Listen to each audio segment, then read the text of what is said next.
What is up, geeks and geekettes? It's another episode of the Countdown City Geekcast. My name is Steady. With me on this episode is a man, the myth, the legend. You know him as JC. Hey, everybody.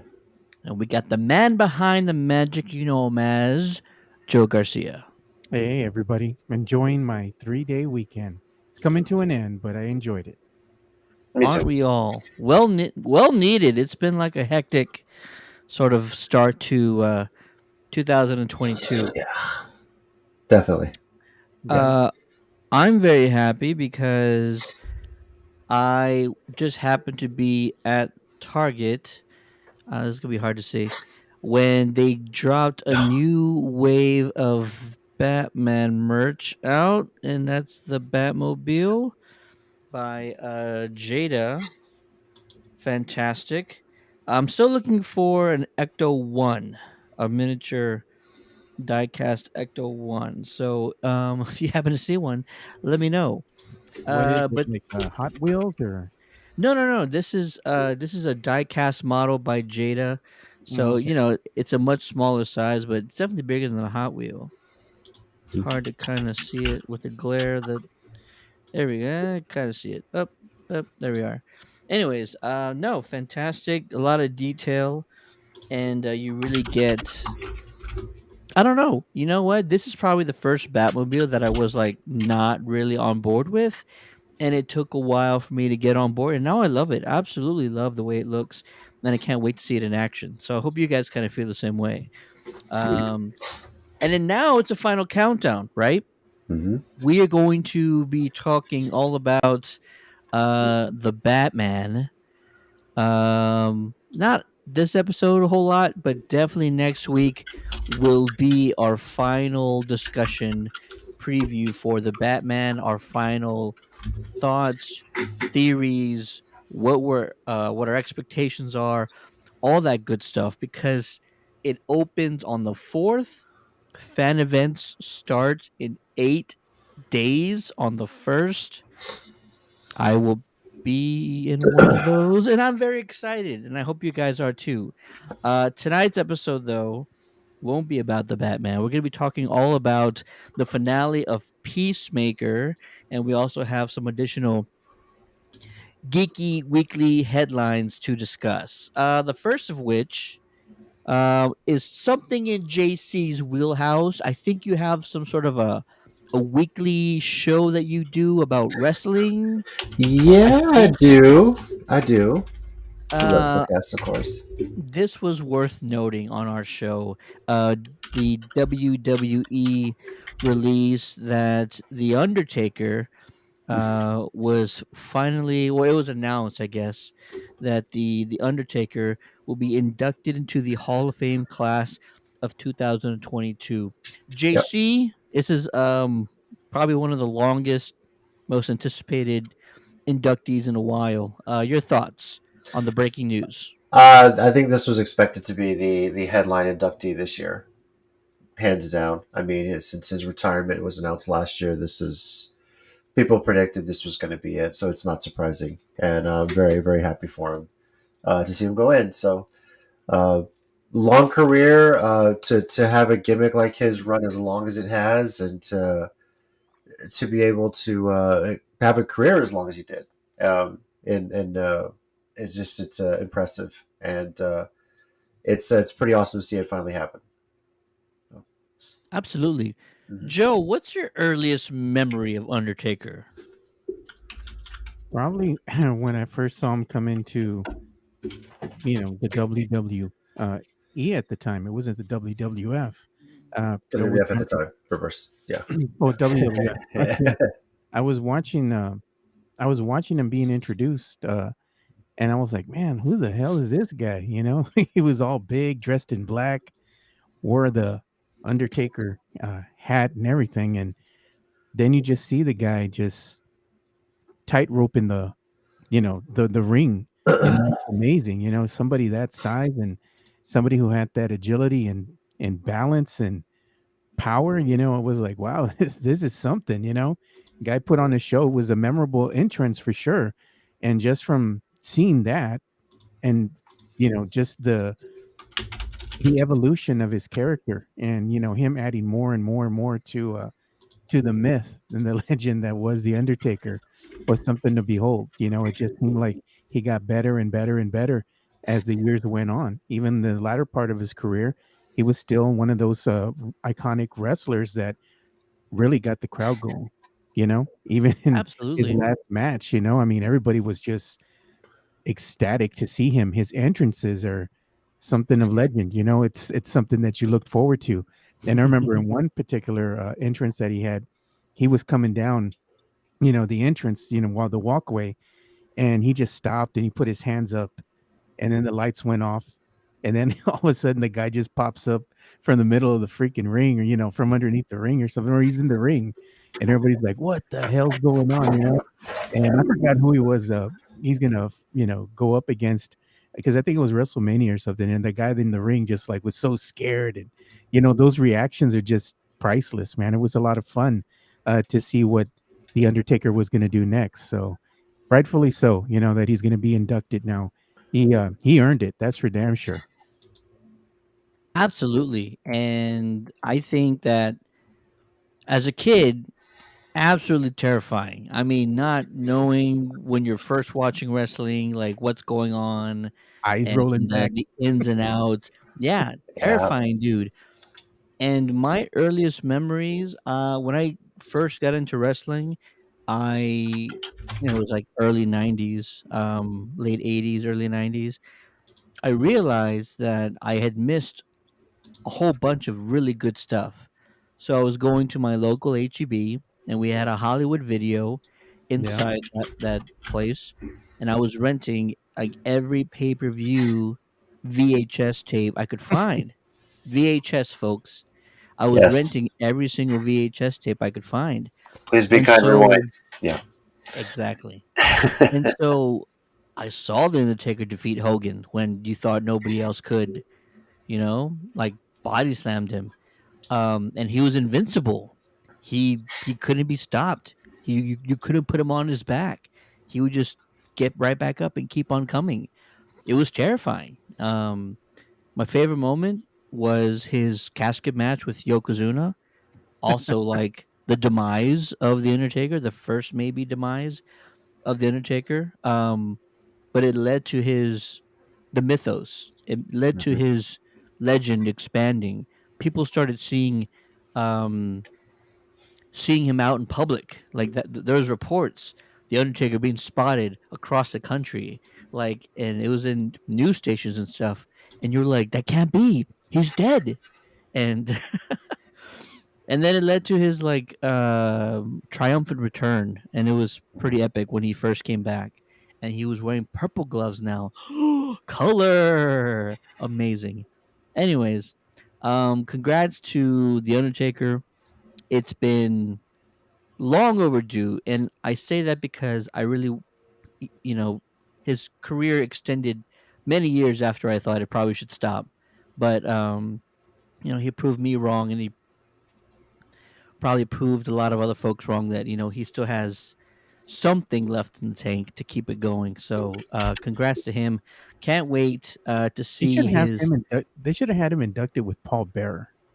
Oh, that would have been cool. Well, I mean, Taker was still wrestling at the time, and Paul Bearer, they put him because he had passed away. It was supposed to all this thing. Yeah. So the timing just never did match up. But yeah, it would have been cool to see. But I think Taker deserves it all on his own. So, and it definitely stands alone. I don't know what else they may add to this class, but I mean, you could have a inductee class with just Undertaker, and you're set.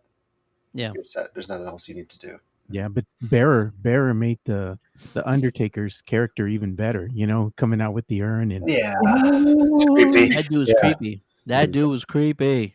Yeah, he was. I could not sleep if I heard that voice too long on a Monday night. Yeah, man. Um, can't wait to see the Hall of Fame inductee speech from him. It's gonna be like a great event. I mean, if we're being honest, he's one of the last like OG legends to be inducted. I can't think of anybody else off the top of my head who really comes from the old school class. He might be the last one for sure Yeah, probably. I on mean, that level. yeah, maybe Triple H, but Triple H still has years to go. Yeah. Yeah. I mean, that's yeah. You probably said you probably right the nail on the head. Yeah. So. Yeah, so can't wait to see it. And I'm sure JC's gonna have a lot to say about it and talk about it when that moment comes. Yeah, Uh, definitely. Other news: Transformers: Rise of the Beast was announced previously, but turns out it's actually going to be the first installment of a new trilogy for the Reboot. franchise. Absolutely. Reboot it, reuse Um, it, reshoot it, and Rise of the Beast will be out next year in 2023, and there's also an animated film planned for 2024. Not too sure what that's going to be about. But Joe, we'll start with you, man. Have you given up on the franchise? Is there anything they can do to sort of bring you back and make you excited again for more Transformers? Yeah, I mean, I'm excited about Rise of the Beast. I want to see what where they take it. You know, what are they going to do with it since they're rebooting it? If they can give us some more of what they gave us in the introduction of Bumblebee, you know, that opening sequence, I'm all for it, man. I want to see more of that action. You know, but if they can also give us a film without Marky Mark and the Funky Bunch, you know, Mark Wahlberg, I'm he's even better. You know, I don't want to see him in the franchise ever again. But they also need to have a clear path of where they're going. Do they want it to be taken more serious, or do they want to kind of make it a comedy like they did when they first started reintroducing Transformers, the actual, you know, big screen movie, that the live action movie that we saw with Shia LaBeouf? I mean, it was enjoyable and it was a lot of fun, but also it was a comedy at its core as well. You know, and they Yeah. try to be serious about it. But I'd like to see it take more of a serious note. I mean, you can have the PG 13. I mean, you don't really have to have the comedy in there to take like precedence over everything. You know, just come off and give us a great performance, a great storyline, and we want to see some action, dude. We want to see the bots going at it. You know, I want to see more of that going on. And I want to see the arc, you know, give us a little tease. I want to see him coming out of the arc, you know, and hey, the only thing that was around were dinosaurs or beast or whatever. So that's what they had to kind of take on. You know, I want to see that happen. So interested, really interested. It intrigues me to see where they're gonna go with it. Absolutely. There's probably a number of things they could do. I have no idea. I probably was not as involved when Beast Wars was around.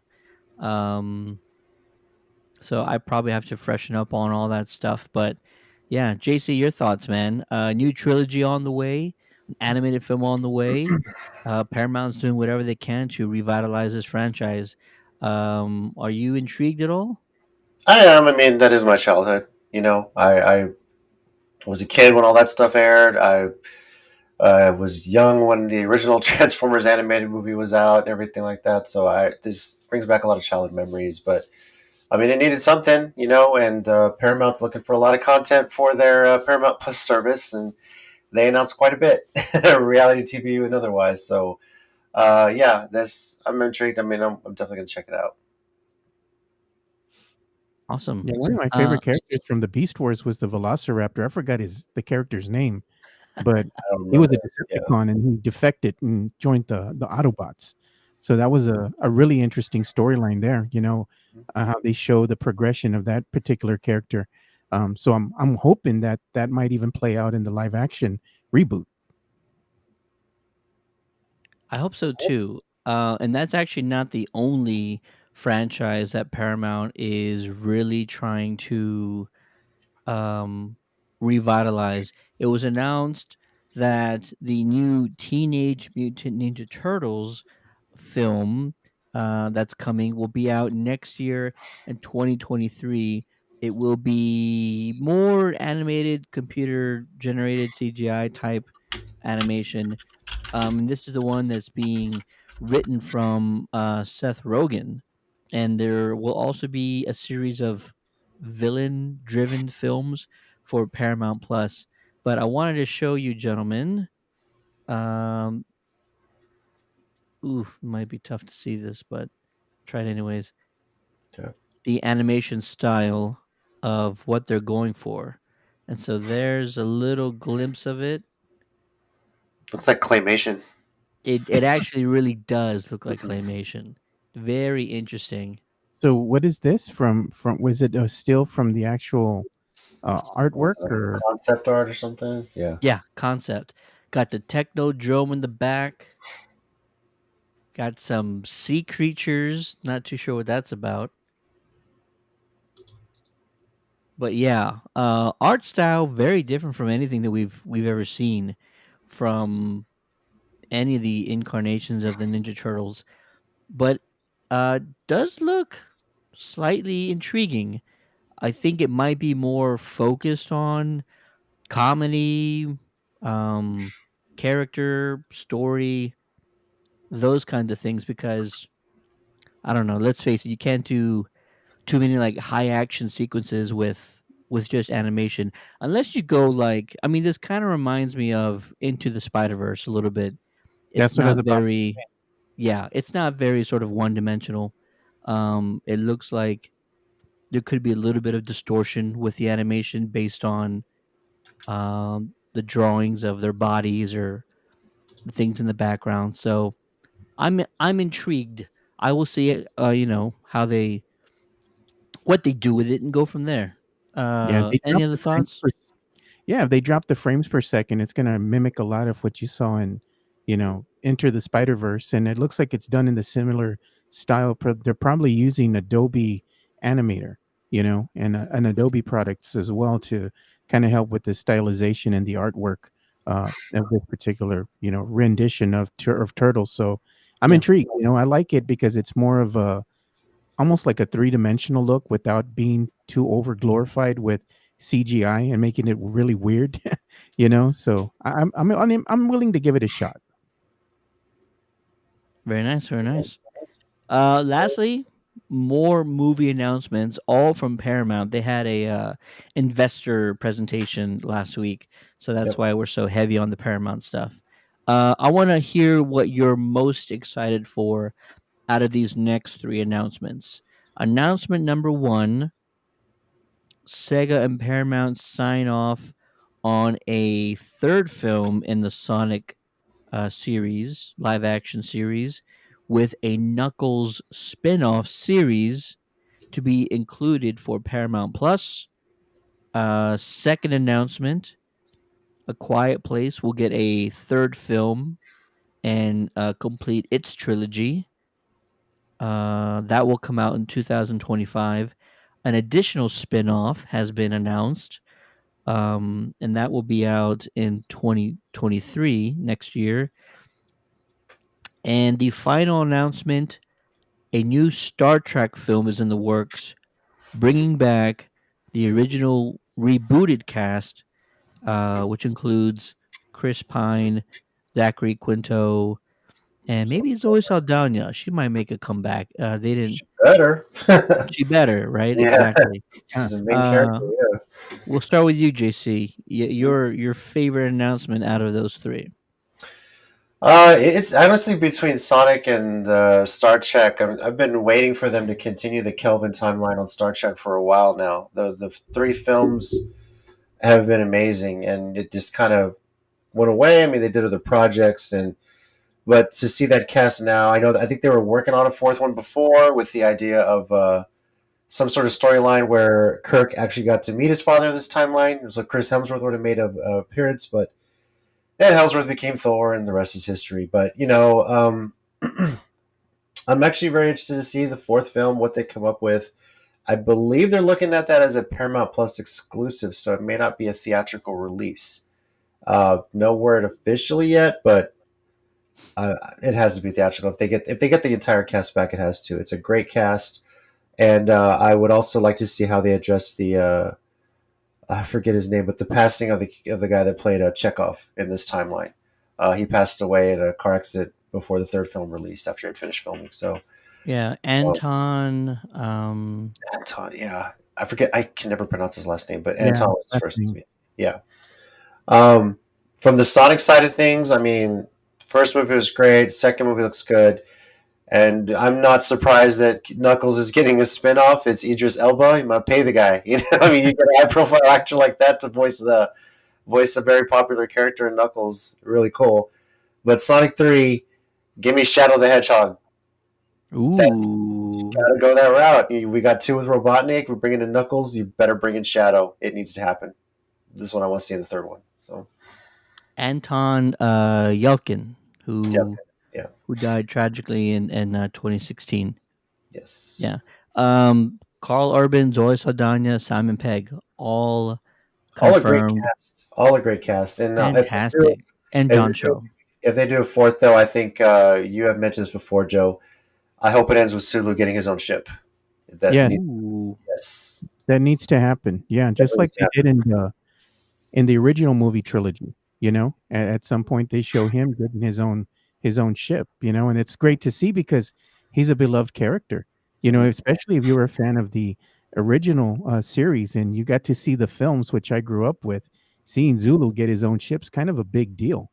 You know, so Mhm. I hope they kind of show that because he's shown that he's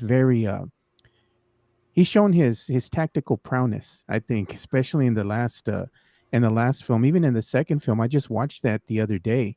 Oh no, the first one. I'm sorry. I watched the first film the other day, and there was a scene there where he actually took over the Enterprise and kind of held his own. He did a masterful job.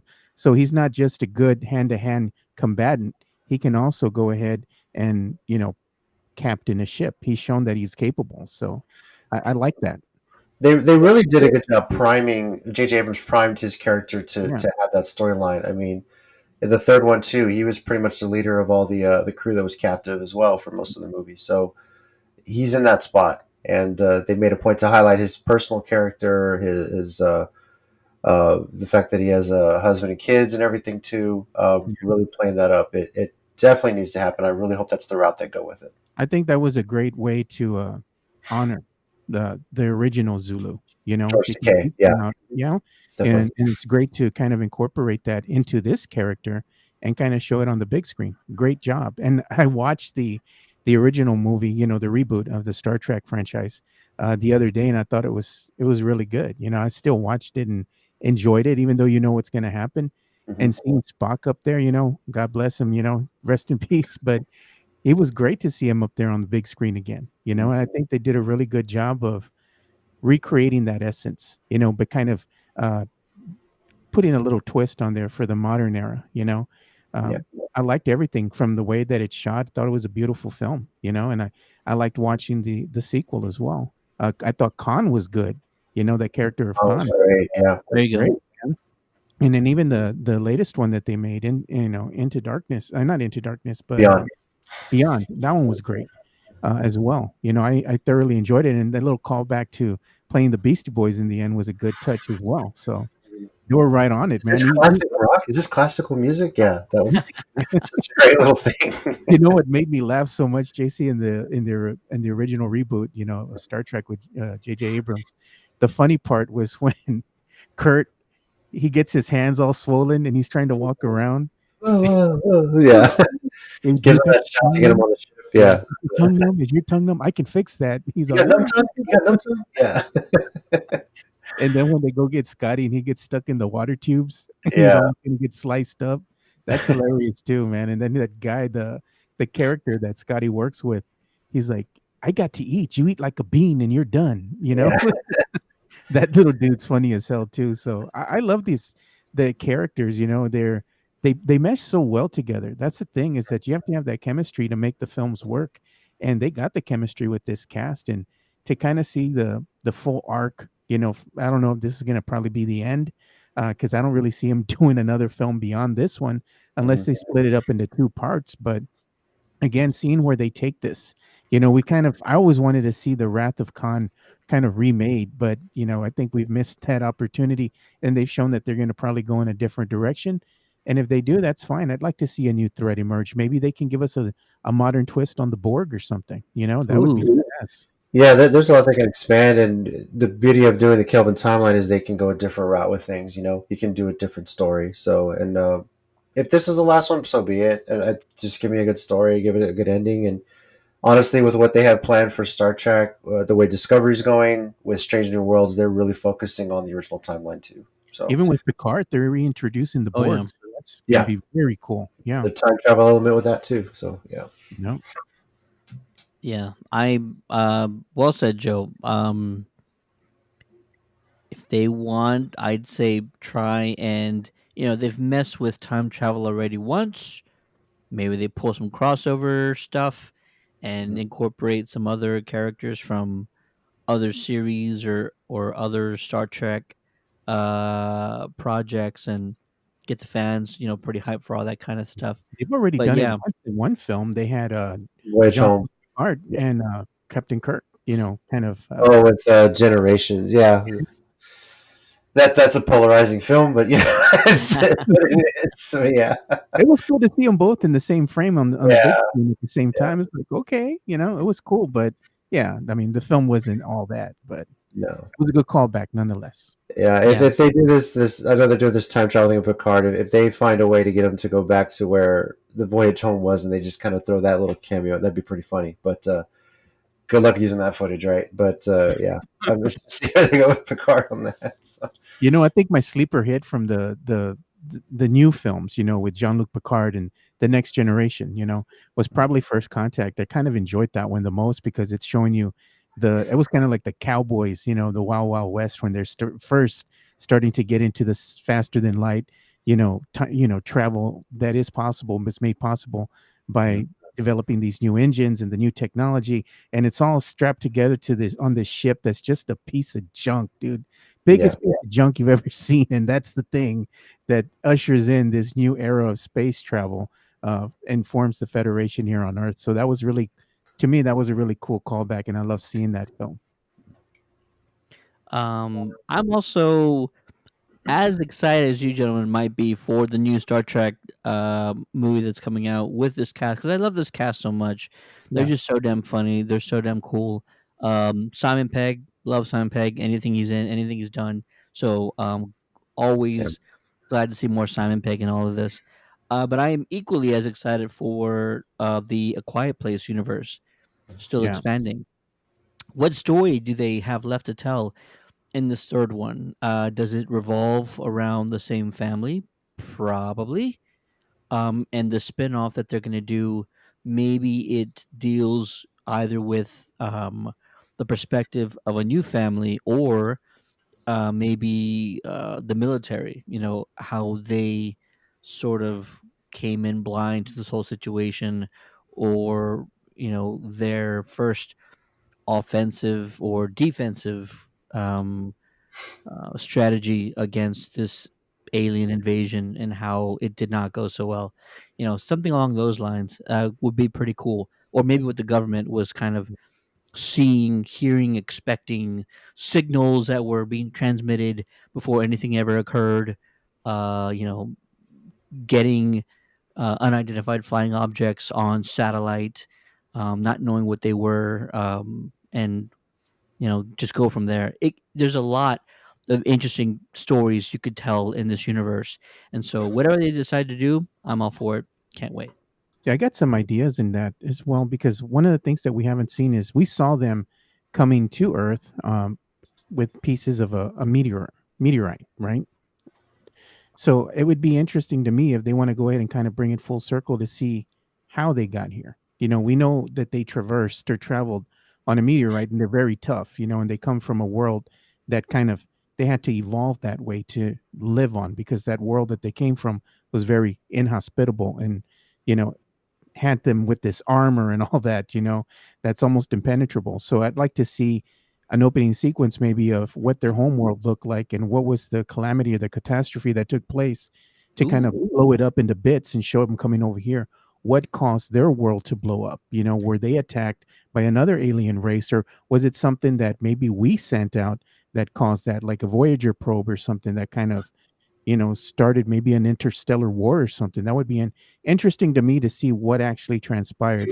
The second thing that I would like to see is yes, you want to see it come to an end at some point, but if it does, if that's the climax for this third film, the one thing that would be more interesting than anything is seeing the world being rebuilt afterwards and the dangers that go along with it, much like you see with The Walking Dead, that the danger is inherently going to be the humans that inhabit this world and trying to rebuild it again and put structure back because everybody's been, has that mentality of survival. Yeah. everything I need to do to survive for me and my family, even if it means killing other people and stealing their gear, water, food, medicine, whatever that might be, trying to go ahead and make them more human in a sense, where they actually start to care again, because as I said, you're looking at a apocalyptic world in a quiet place. So trying to rebuild things and trying to bring back that structure is going to be met with some resistance. So I think in there entails the story itself, trying to bring back humanity. I could see that, and they did incorporate a little bit of that in the second one, with there being some bad groups, if you will, that are surviving and trying to take advantage of those that are still surviving. So yeah, I could see that definitely happening. Can't wait. This is what a time to be a fan. Science fiction, comic books, video game adaptations, left and right. Halo isn't even out yet. Mhm. Paramount's already renewed it for a second season because they're just that damn confident Well, it in looks it. pretty damn good. I'm curious. I'm very curious. There are a lot of elements in the trailer from the video game you would expect. There are some missing, and then there are some new things that I did not expect to see, and I'm wondering what those things could be. But still very excited for it. I think they're going to do it right. The closer they are to the game, though, the happier the fans will be. As long as That's they give all me I'll the say about scarab, that. dude. I want to see that big ass scarab, just like from the video. Oh, that was what, 2? That was Halo Yeah. 2, though? Halo 2. Yeah.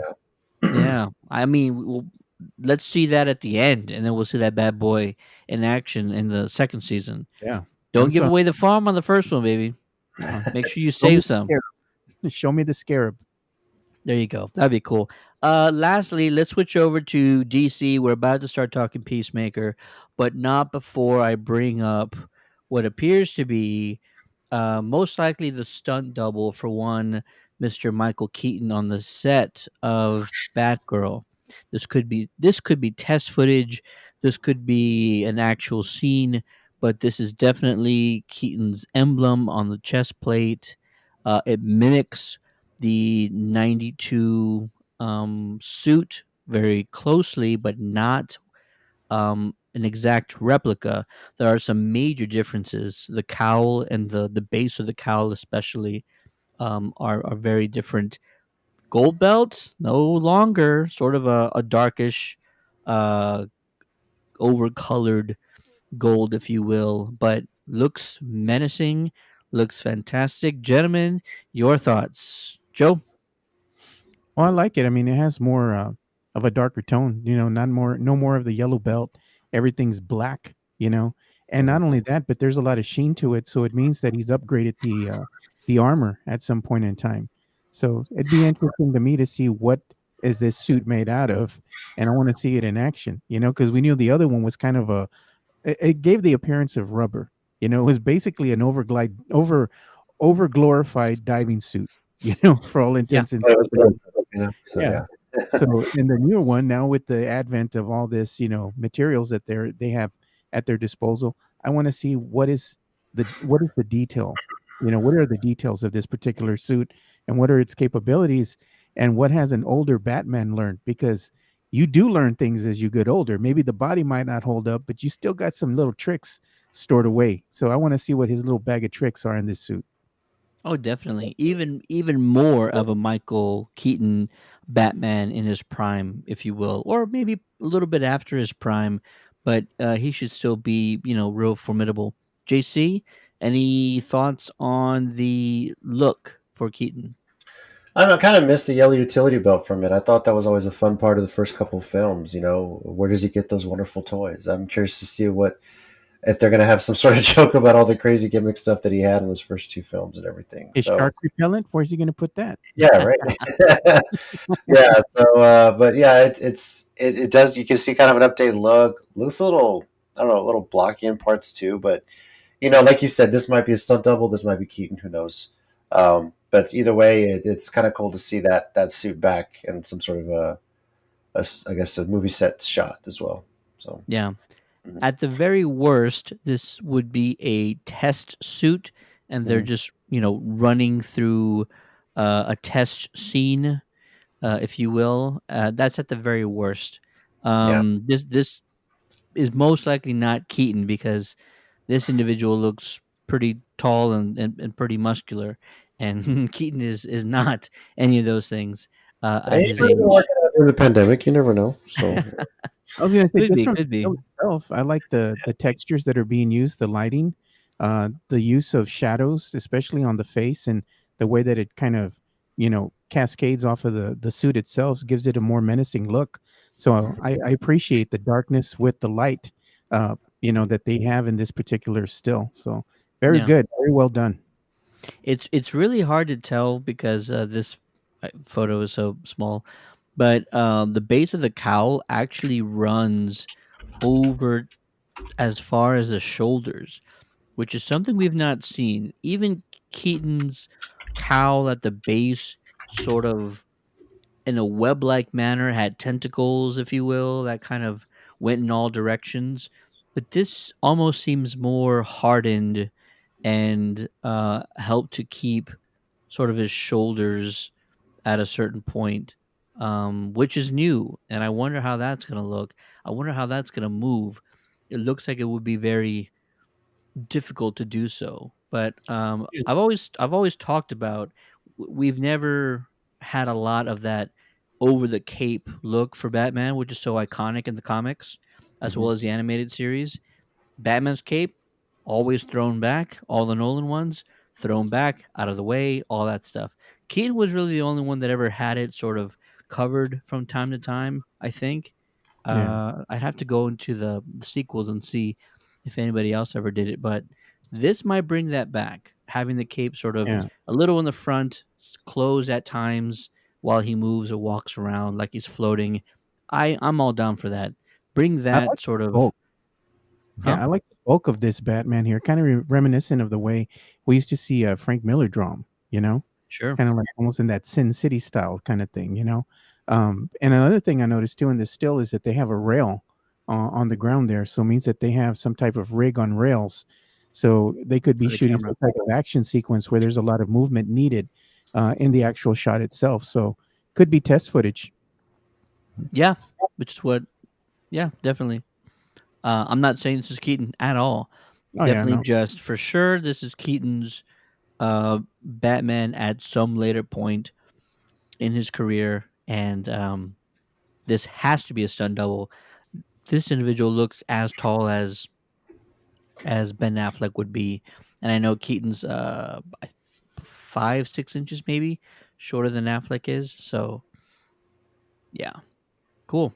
Well, now that we're on the DC Comics train, let's go ahead and start talking about spoiler why we're warning. all here. Huh? Spoiler warning. Spoiler Spoiler warning, warning. definitely. Definitely. We are all here to discuss one of the biggest surprises.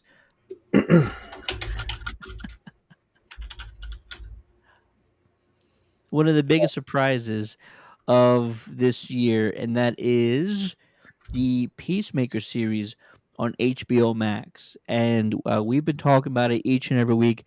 Hope you've been enjoying it as much as we have. And now we're here to talk about the season 1 finale. There will be spoilers. If you've not seen the finale, if you've not seen any of season 1 of Peacemaker, please, please, please pause this video and come back and talk about it with us at a later time. But if you have not seen it, this is your final warning. Spoilers will be released. So, Yeah. as we start each of our discussions with Peacemaker, we go into our episode summary. Peacemaker, episode 8, the finale. We start with the team reaching the barn with one goal in mind: kill the cow. After Eagly sabotages the mission and drops the sonic boom helmet nowhere near the barn, Economos puts on the cop outfit of one of the butterflies and plants a helmet just above the cow. He is made and barely escapes after Leota activates the sonic boom multiple times, destroying the exterior of the barn, and Peacemaker, Harcourt, and Vigilante attack the remaining butterflies and infiltrate the lower level where the cow is being held. Vigilante is shot in the back. Harcourt takes multiple shots and is later saved by the end of the episode. But enter Leota, who must help Chris, who is now trapped under the rubble on the lower levels of the barn in order to save the day. Chris is actually confronted by the golf butterfly, who tells him the butterflies are merely here to save humanity from itself, from the mistakes their own civilization made that led to their downfall. Chris decides to kill the cow anyways by launching Adebayo, who's wearing the human torpedo helmet, at the cow, killing it, and also, in the end, really just choosing to save his friends. While he carries Harcourt from the farm, who else arrives but two-thirds of the Justice League? Well, maybe one-third, but we'll talk about that later. Harcourt is saved.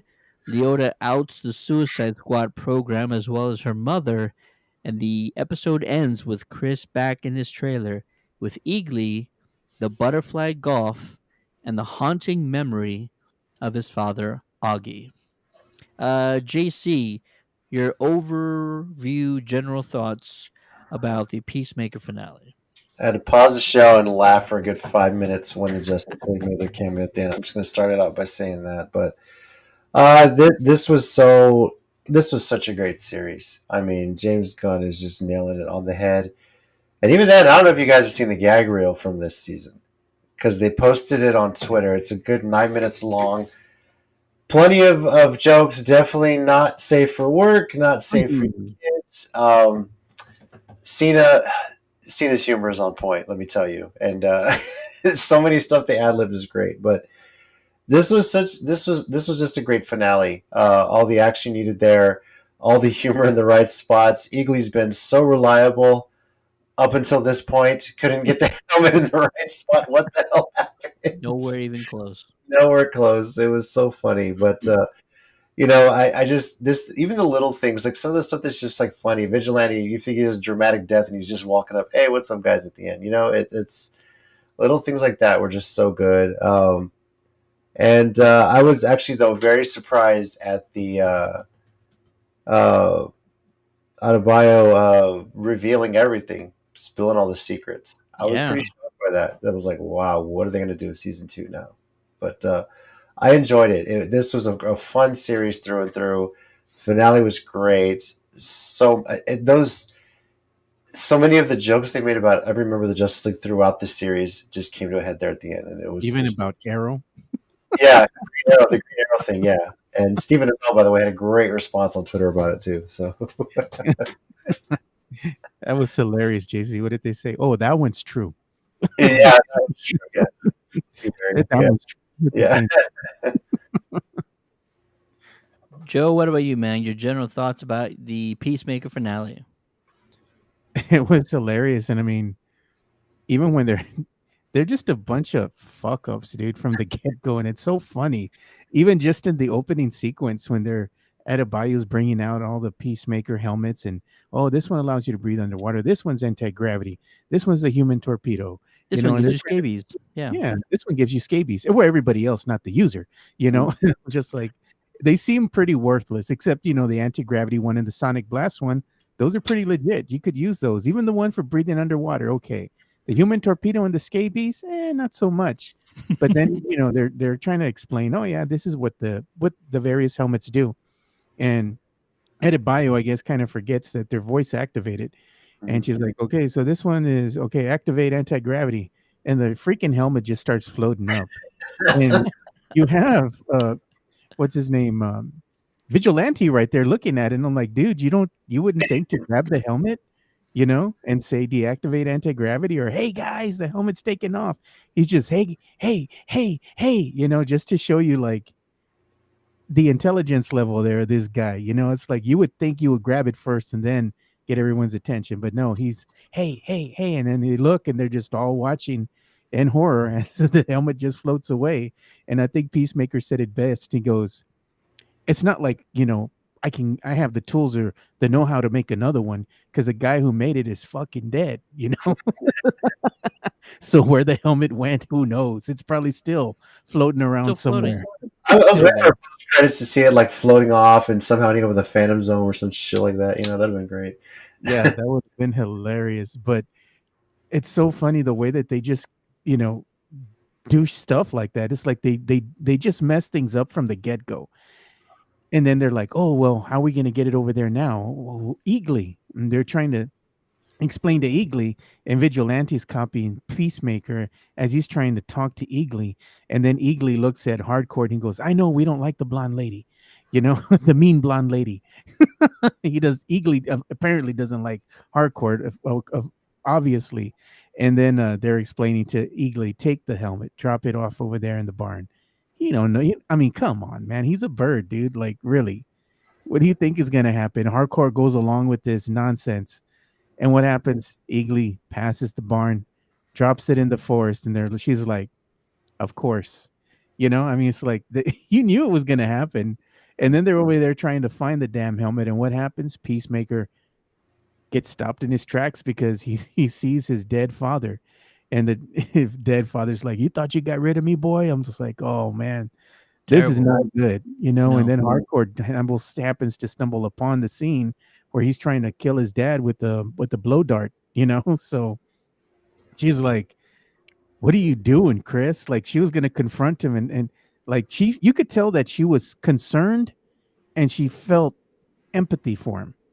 Like, she knows that all these things that he's going through are really taking a toll on his psyche. You More know, than more than what he puts off.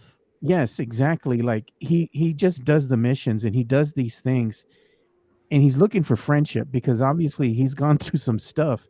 And I think now she's starting to really understand that even, beyond the muscles and all this tough guy persona, there's something really going on there with him from a mental aspect.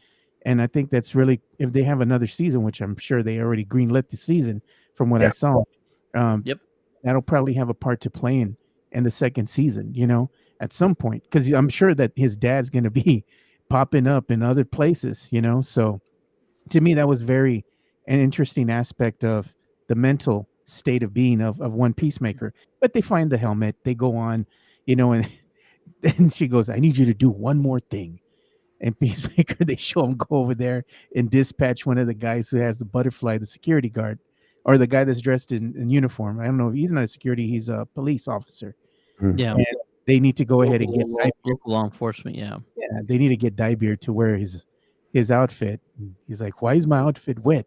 Well, little known fact, every time you kill people, they tend to shit themselves. And he's like, "What are we talking about? Diarrhea?" "No." "Yeah, diarrhea." And they're like, "Just put on the damn, put on the clothes or whatever, put on the outfit and don't act, like don't bring attention to yourself. You got to act like them, no emotion whatsoever. You'll be fine."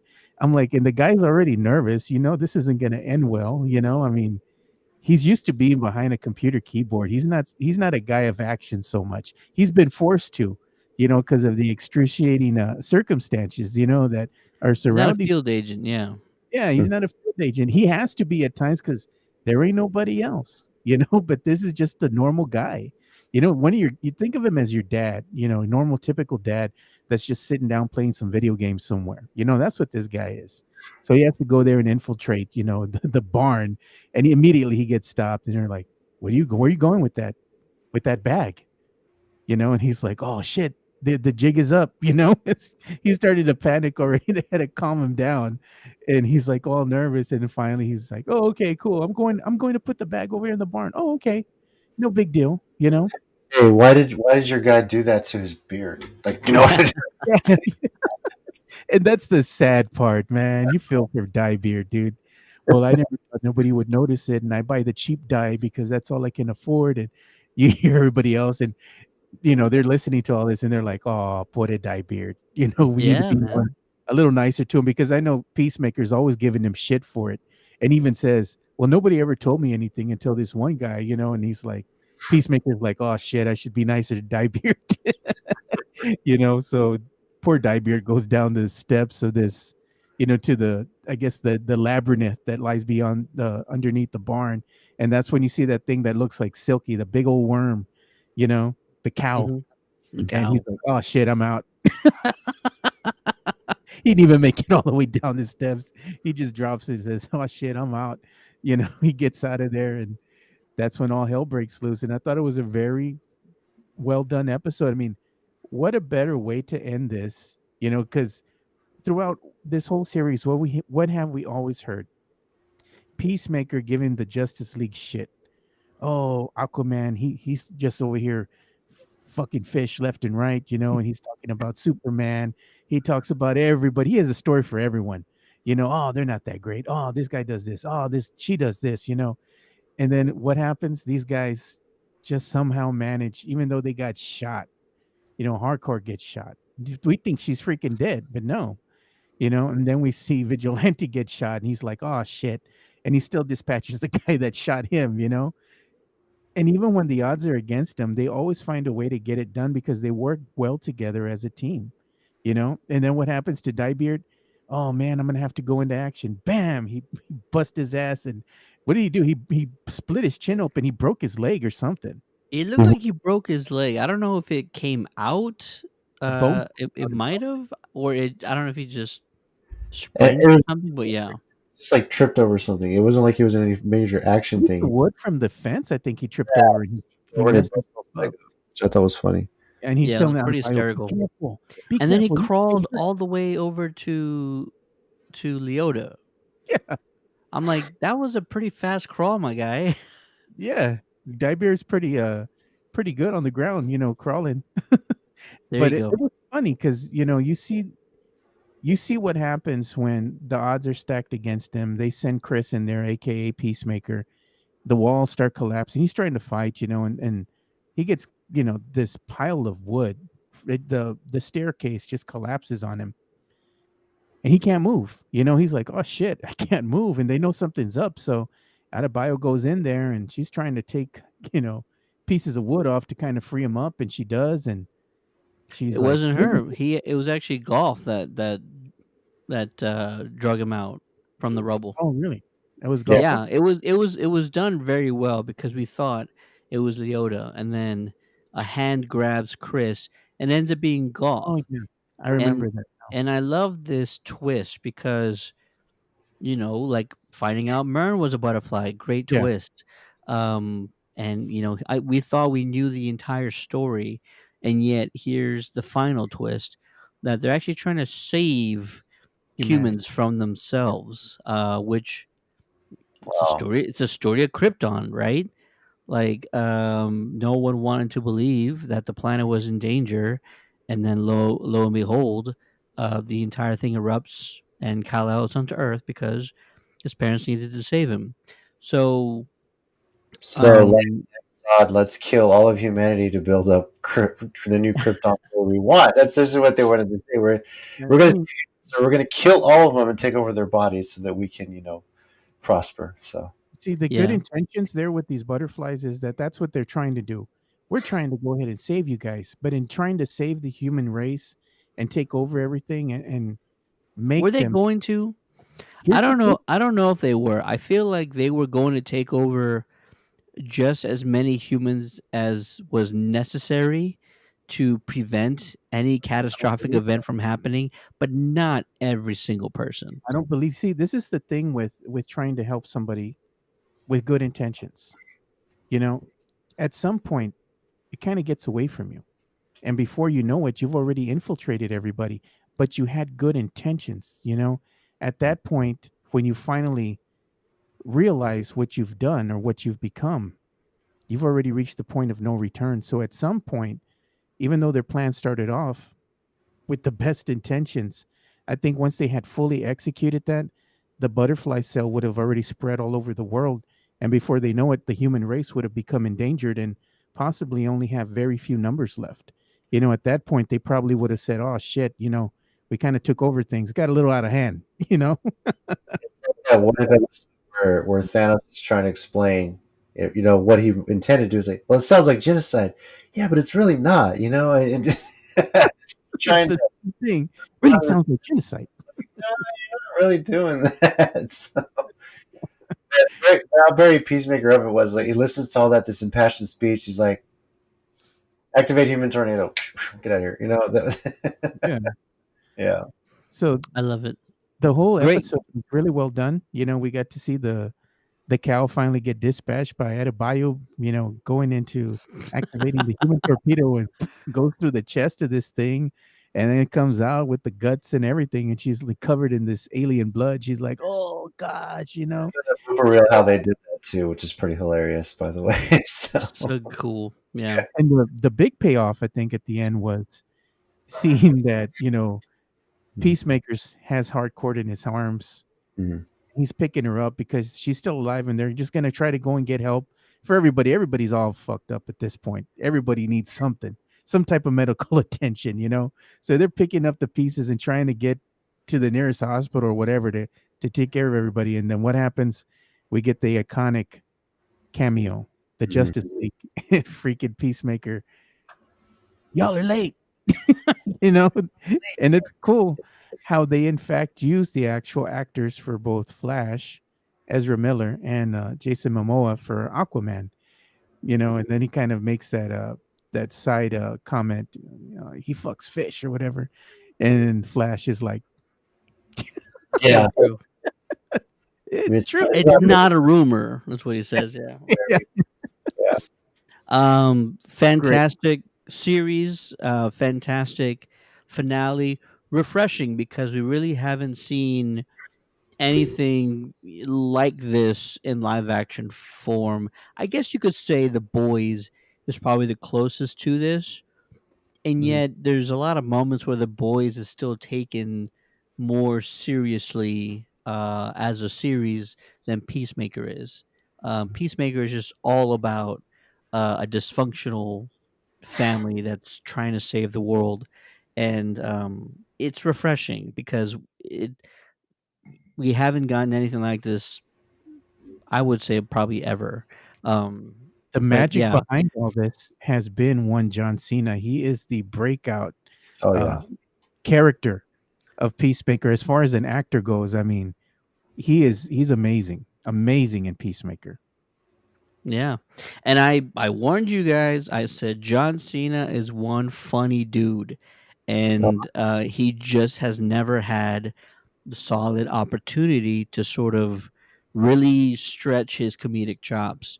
And in this one, he got to do it. And James Gunn is like probably one of the best directors at allowing improvisation to sort of the creative juices of improvisation to really like take over and utilize all that stuff. So all of these cutscenes we're getting at the end of these episodes, it's all just improv work. James is like, "Go, give us 5 minutes of whatever you got." John Cena is a really quick-witted dude, and all of this is not like not everything is scripted. A lot of this is just coming off the top of John Cena's head when he was listing all the guys and women and celebrities they could have framed instead of his dad, and he was just going for like 5 minutes, Mhm. all improv stuff. That there's no script with all those folks in there. He just went with it and totally killed it. John Cena's a really really funny guy, and he's got some major comedic skills, and so I'm very happy there's going to be a season two. And with the success of season one, they'll definitely up the budget, think about adding some more characters from the DC universe. This is a very close, contained series, and there's nothing wrong with that. They made it work. James Gunn is probably one of the few directors that can really take a budget and stretch it out as far as he possibly can, and just make magic happen with what he has. Not everybody can do that. He really made it work, and there wasn't a huge budget. There wasn't. I forget where they filmed this, but small town area, like not a whole lot of Something. large Yeah. sets that they're building or anything like that. So yeah, fantastic season. Absolutely loved it. All the characters are fantastic.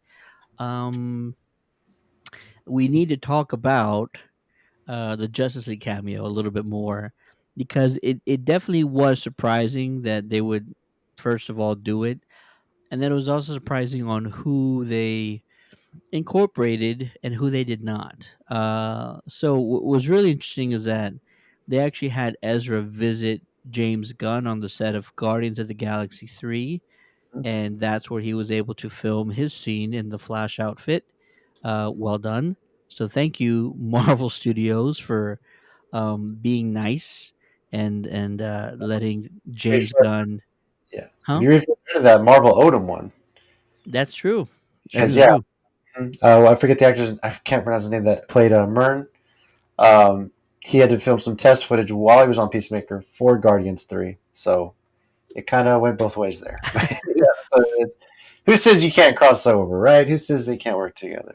So James Gunn is slowly breaking down that wall of no potential crossover happening between DC and Marvel in the future. He's Well, we slowly tearing it down brick by brick, yeah. and this is just Remember the another step comic? in that direction. Remember the comic, Ted? We had that comic way back when in the Absolutely. 90s. yeah. We had the Marvel and the DC kind of crossover. Mm-hmm. This one, yeah. Oh, yes, sir. The other thing we need to talk about is that the stand-ins for Superman, Wonder Woman, for sure not Gal Gadot and Henry Henry Cavill. Cavill. Yeah. So that's pretty much well known. The thing that you may or may not have heard that I posted earlier or late last week was that they actually had stand-ins for also Ben Affleck's Batman as well as Ray Fisher's Cyborg that were cut in most likely post production. They were on set, they were in the scene, and yet they were cut in post production. And I'm not sure what the reasons could be. The obvious one that if you had to force me to choose would be that they don't want to have anyone think Ben Affleck's Batman or Ray Fisher's Cyborg are going to be incorporated in the future anymore. Like they're just trying to break away clean, and this is the only way. This is somewhat of a way to keep that trajectory intact is by not allowing them to be seen in any medium whatsoever. But it makes me wonder, like, how does it even get this far? Like, if you know you're Warner Brothers and you know that Affleck, Cyborg, played by Ray Fisher, aren't going to be utilized in the near future, why does it even get this far where you hire a stand-in and they're part of the scene? Like, are you really that mismanaged that you can't even like get that part right? Like you can't communicate with all branches of the studio and make sure that doesn't happen. It kind of makes me think that there's still a glint of hope because I don't think they're that dysfunctional. I could be wrong. I could be wrong, and I could, Warner Brothers could be that dysfunctional, and they could just be that incompetent to where they filmed the scene and took them out in post because it would be a bad idea. It gives me almost a glimmer of hope that we could see, other than the Flash movie, Ben Affleck's Batman, and then we could eventually see Ray Fisher Cyborg again.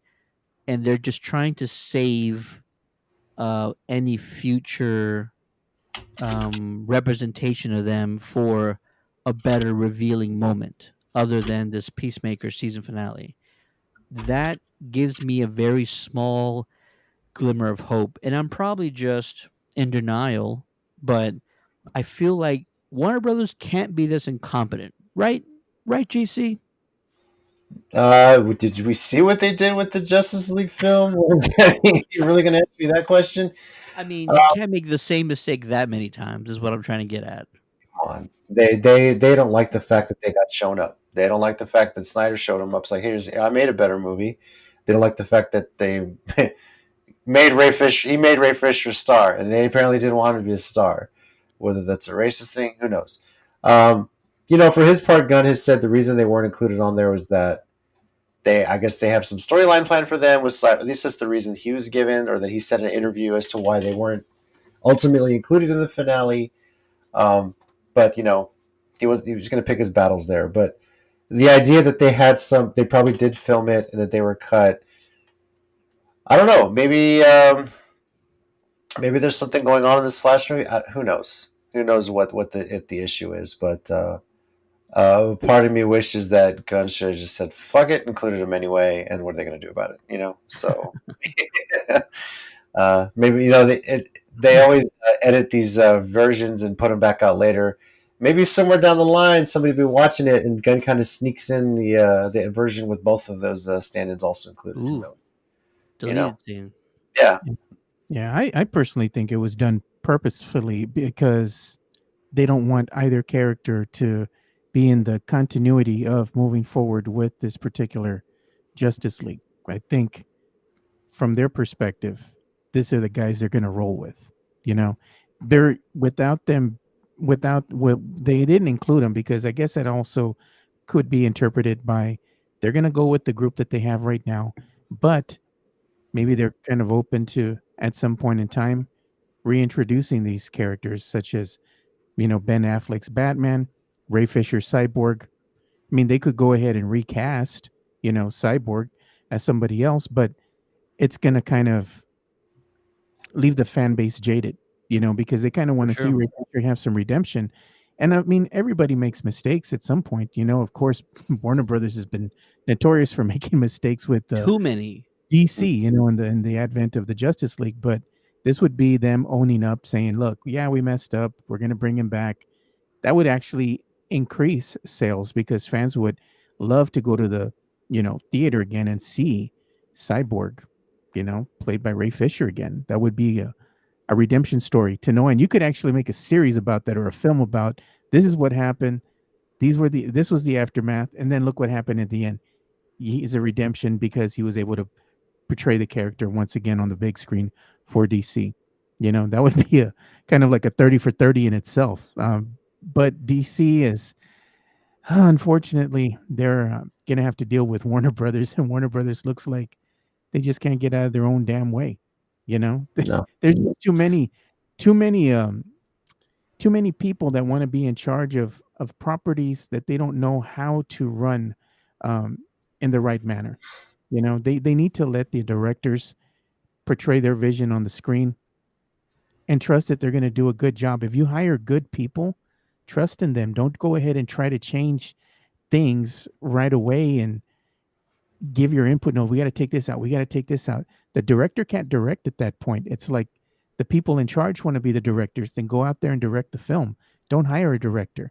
That's going to rub them the wrong way. And as we saw with Snyder, things didn't end well. He had to actually go and get the pieces of footage, put everything back together, and finally show this is what my vision really was.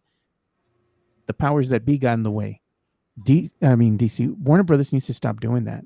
If they would have gotten out of their way, this could have competed quite possibly with the MCU. And that's what DC fans had been vying for. They had a good product, but they messed it up. Yeah, definitely. And look what happens when you sort of get out of the way and you let a director Direct. really direct Yeah. and have full creative control.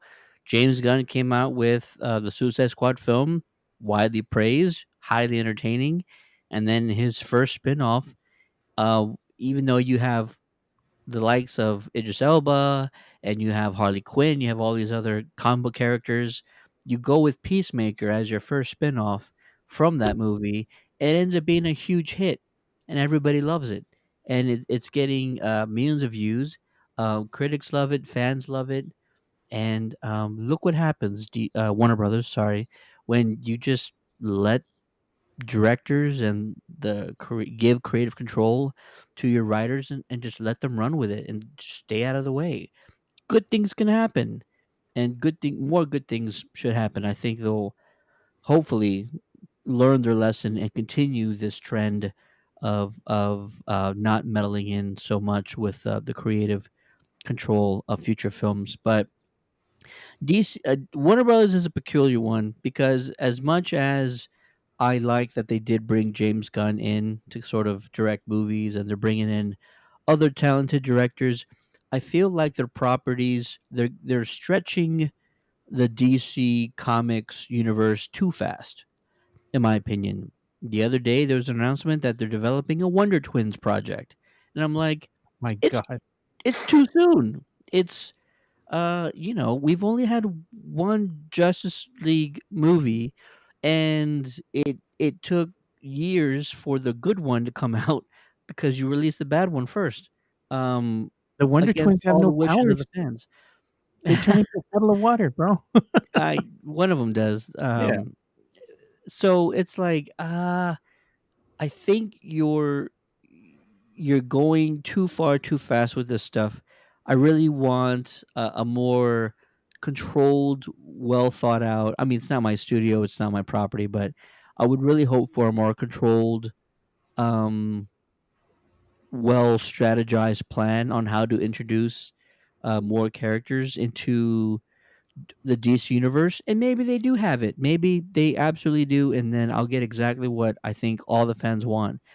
But when you're getting to sort of C list and D list comic book characters this quickly, I feel like it's a little fast, a little faster than I think what is expected. I don't need you to go the Marvel route. I don't think everybody needs a solo film to introduce themselves. I don't think you need a team up movie at the end of those solo films to do all that. No, no, no. You don't have to go that route. But definitely just a well thought out, planned structure and strategy for future films. That's all I'm asking for. And we're getting an Aquaman sequel. The Flash movie's coming out this year. Shazam 2 is on the way. Um, a lot of good things to look forward to. The Batman is next week, and it will be its own universe, clearly. But I mean, they'll want to, and they will have the opportunity to continue expanding that universe. And who knows? Maybe that universe will have a Justice League, and that Justice League will take precedence over the original one that we were introduced to. Anything could happen, but They're not even I calling it Justice League anymore. They're calling it Justice Society. ooh, okay, okay. JSA. Yeah. Yeah. We'll see what happens. But we want to hear from you guys. What did you think about the season one of Peacemaker? And also, what did you think about the finale? Did you like it? Did you hate it? What was your favorite moment? We want to hear from you. Drop your thoughts in the comments, or you can always send us a message on Facebook by clicking that send message button, or you can always reach us on the contact page of our website at www.countdowntothegeekcast.com. Next week we will only be discussing the Batman. Also, we'll get the return of Superman and Lois. I'm sorry, JC. I am sorry. Yeah, that comes back tomorrow. God damn it. Tomorrow. We will get the return of Superman and Lois. They're back from their Olympics break, Mm-hmm. and we'll also be discussing and previewing the Batman. No spoilers yet, but we'll probably do some non-spoiler reviews early next week, and then our spoiler review will come out the following Monday. Hopefully, after the Batman releases on March 4th. Very exciting. I hope you get a chance to see it. Go to your local department stores, pick up the Batman products as soon as you can, especially this Batmobile from Jada. It's absolutely fantastic. The die cast Batmobile figure looks totally cool. Yeah, absolutely love it. And that'll do it for this episode of the Countdown to the Geekcast.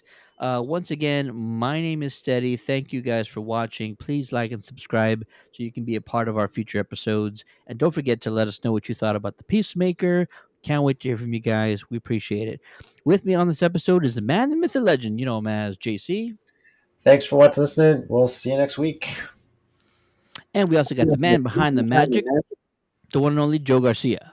Yeah, thanks for watching and listening. Make sure you subscribe and make sure you get the word out on the Countdown City Geekcast. We'd love for you guys to spread the word so we can get more followers, because without you guys, we don't have a show. And sorry about my son. My son actually came and kind of disturbed me. Usually it's Ted's daughter that comes in here. She's the star of the show. and likes to perform on camera. This time it was my son. He wanted to tell me a bag of hair that my wife saved from his first haircut when he was a baby, and she put it inside his scrapbook.